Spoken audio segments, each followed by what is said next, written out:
بسم اللہ الرحمن الرحیم۔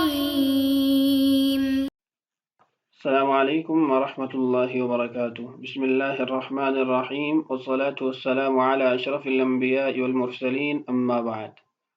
معزز سامعین، آج کی اس ویڈیو سے انشاءاللہ ہم کفالت بالمال کے مسائل شروع کریں گے۔ باقاعدہ طور پر مباحث کو شروع کرنے سے قبل عبارت سن لیجئے۔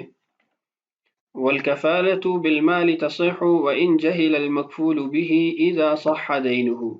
الدين الصحيح دين لا يسقط إلا بالأداء أو بالإبراء، وهو احتراز عن بدل الكتابة، فإنه غير صحيح، إذ المولى لا يستوجب على عبده دينا وهو يسقط بالعجز. بنحو كفلت بما لك عليه تصح هذه الكفالة وإن كان المال المكفول به مجهولا، أو بما يدركك في هذا البيع. هذا الضمان يسمى ضمان الدرك، وهو ضمان الاستحقاق، يضمن للمشتري رد الثمن إن استحق المبيع مستحق۔ یہ ہے آج کے ہمارے سبق کی عبارت۔ یہاں سے کفالت بالمال کے مسائل شروع ہو رہے ہیں۔ سب سے پہلے کفالت بالمال کا حکم ہے کہ کفالت بالمال ہمارے نزدیک مطلقاً جائز ہے، اگرچہ مکفول بھی معلوم ہو یا مجہول ہو، یعنی جس چیز کی کفالت دی جا رہی ہے وہ چیز معلوم ہے یا مجہول ہے، دونوں صورتوں کے اندر ہمارے نزدیک کفالت درست ہے۔ معلوم ہونے کی مثال یہ ہے کہ وہ کہے کفلت عنہ ب100 دینار، میں اس شخص کے 100 دینار کا کفیل ہوں، یعنی اس نے جو آپ کے 100 دینار دینے ہیں میں اس کی ذمہ داری لیتا ہوں۔ اور مجہول کی مثال یہ ہے کہ وہ کہے کفلت بما لک علیہ، آپ کا جو حق اس پر لازم ہے اس کا میں کفیل ہوں، اس کا میں ضامن ہوں۔ اب اس میں جس چیز کی کفالت لی جا رہی ہے وہ معلوم نہیں ہے، مجہول ہے۔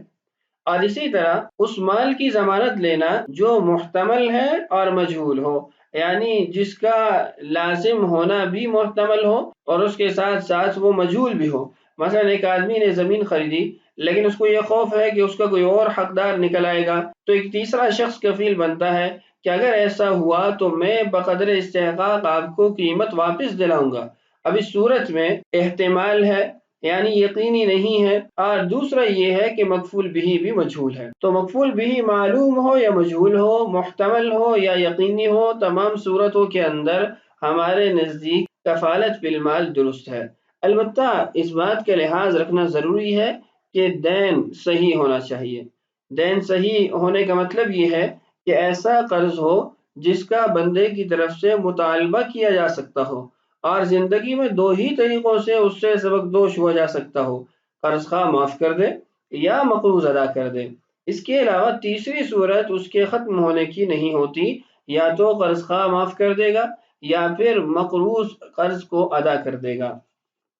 اس کو مزید سمجھیے، مکاتب پر آقا نے مال کتابت کے طور پر 2000 دینار لازم کیے ہیں۔ اب ان 2000 دینار کو ہم قرض نہیں کہہ سکتے۔ اس کی پہلی وجہ یہ ہے کہ غلام آقا کا عین ہے۔ عین ہونے کا مطلب یہ ہے کہ غلام کے تمام امور آقا کی طرف منسوب ہوتے ہیں۔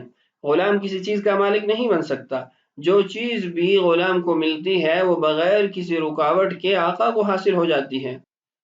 تو اس شدت التزام کی وجہ سے غلام کو آقا کا عین کہا جاتا ہے۔ تو جب غلام آقا کا عین ہے تو غلام پر اس کا آقا قرض کو واجب بھی نہیں کر سکتا۔ دوسری وجہ یہ ہے کہ یہ جو مالی حق ہے اس اعتبار سے بھی ختم ہو سکتا ہے کہ مکاتب ادائیگی سے عاجز آ جائے تو یہ حق ساقط ہو جائے گا اور وہ مستقل غلامی میں رہے گا۔ تو جب یہ ثابت ہو گیا کہ یہ حق لازم ایک تیسرے طریقے سے بھی ختم ہو سکتا ہے تو یہ دین صحیح کی تعریف میں داخل نہ ہوا، اس لیے ہم یہ کہیں گے کہ کتابت کا مال وہ دین صحیح نہیں ہے، اور جب وہ دین صحیح نہیں ہے تو اس کے اندر کفالت کی ذمہ داری لینا بھی درست نہیں ہے۔ آئیے عبارت پڑھتے ہیں۔ والکفالۃ بالمال تصح، کفالت بالمال درست ہے۔ وإن جہل المکفول به اذا صح دینہ، اگرچہ مکفول به نامعلوم ہو، مجہول ہو، اذا صح دینہ کہ دین درست ہونا چاہیے، دین صحیح ہونا چاہیے۔ الدین الصحیح، دین صحیح کی تعریف کیا ہے؟ دین لا يسقط الا بالاداء او بالابراء، ایسا قرض جو ادائیگی کے ساتھ یا پھر معاف کرنے کے ساتھ ہی ختم ہو سکتا ہے، کوئی تیسری صورت اس کے ختم ہونے کی نہیں ہوتی۔ یہاں پر زندگی کا قید لگانا ضروری ہے، یعنی لا يسقط فی الحیات الا بالاداء او الابراء، اس لیے کہ مفلس آدمی جب مقروض مر جائے تو اس کا بھی مطالبہ کسی سے نہیں ہو سکتا۔ وہو احتراز عن بدل الکتابہ، جو دین صحیح کی قید لگائی گئی ہے وہ اس لیے لگائی گئی ہے تاکہ کتابت کا جو بدل ہے اس سے اجتناب کیا جا سکے۔ فإنه غیر صحیح، اس لیے کہ وہ دین صحیح نہیں ہے۔